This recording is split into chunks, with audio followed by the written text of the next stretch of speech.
ಚಿಕ್ಕೋಡಿ ಲೋಕಸಭಾ ಕ್ಷೇತ್ರದ ನೂತನ ಸಂಸದೆ ಪ್ರಿಯಾಂಕಾ ಜಾರಕಿಹೊಳಿ ದಾವಣಗೆರೆ ನಾಯಕ ಸಮಾಜದ ವಿದ್ಯಾರ್ಥಿ ನಿಲಯಕ್ಕೆ ಭೇಟಿ ನೀಡಿದ್ದರು.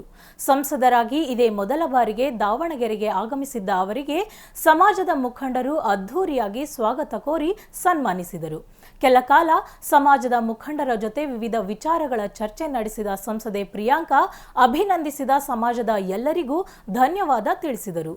ಈ ಸಂದರ್ಭದಲ್ಲಿ ಶಾಸಕ ದೇವೇಂದ್ರಪ್ಪ, ವಾಲ್ಮೀಕಿ ಸಮಾಜದ ಅಧ್ಯಕ್ಷ ವೀರಣ್ಣ, ಸಮಾಜದ ಮುಖಂಡ ಶ್ರೀನಿವಾಸ್ ದಾಸ್ ಕರಿಯಪ್ಪ, ವಿನಾಯಕ್ ಪೈಲ್ವಾನ್, ಹದಡಿ ಹಾಲಪ್ಪ, ಜಯಪ್ಪ, ಹನುಮಂತಪ್ಪ, ಹೊದಿಗೆರೆ ರಮೇಶ್, ಬಸವರಾಜ್ ಸೇರಿದಂತೆ ಇತರರು ಇದ್ದರು.